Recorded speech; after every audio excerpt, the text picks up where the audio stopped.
Bonjour à tous et bienvenue encore une fois sur Foot avec Lucien.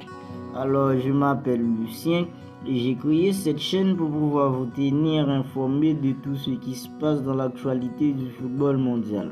Alors, si le sujet vous intéresse et que vous n'êtes pas encore abonné, maintenant je vous invite à le faire.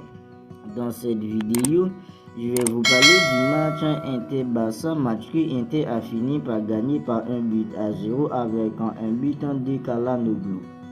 Ce Inter-Barça fait écho au précédent match perdu 2-0 en Bavière. Un Inter-Barça qui démarre avec Dembélé sur l'aile droite. Les permutations entre Rafinha et le Français font déjà mal et l'on voit le Brésilien occuper le demi-espace en gauche presque à côté de Marcos Alonso.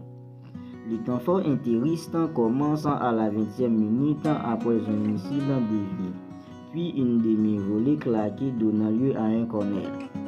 On a vu les occasions s'enchaîner dans le dos de la défense, mais souvent avec un hors-jeu de Correia qui se fait éclipser par Eric Garcia qui criait le hors-jeu. Juste avant tout ça, le Barça a tricoté et enchaîné les actions dangereuses, mais sans trouver le tir final qui puisse entraîner un changement au tableau d'affichage. La plupart des actions se déroulent à droite et l'on ressent le manque. Les actions se suivent et ressemblent. Dembélé part contre Bastoni et Di Marco, mais ratant totalement ses derniers gestes, que ce soit la dernière passe ou la prise de décision du tir.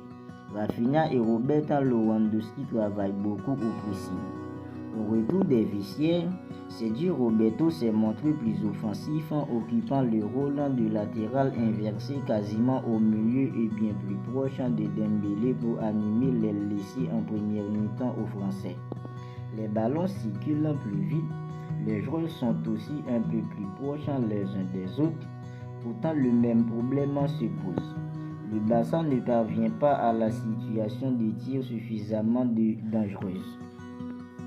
Il aura fallu attendre la réhabilitation de l'aile gauche déserte et morte en même temps avec Baldé et Fati pour tout de suite permettre au danger le plus important du 11 ans de faire parler la poudre avec un presque but de Pedri annulé par la main de Fati involontairement.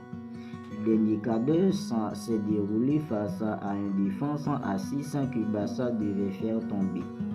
Les supporters du Barça peuvent se sentir frustrés vu ce que le 11 ans à la fin du match a produit contre le Mirail italienne. Alors, qu'en pensez-vous de cette défaite? N'hésitez pas à me dire ce que vous en pensez dans les commentaires. C'est la fin de cette vidéo et j'espère qu'elle vous a plu. Si c'est le cas, n'hésitez pas à commenter, liker et si vous n'êtes pas encore abonné, n'oubliez pas de le faire pour ne rien manquer de mes prochaines vidéos.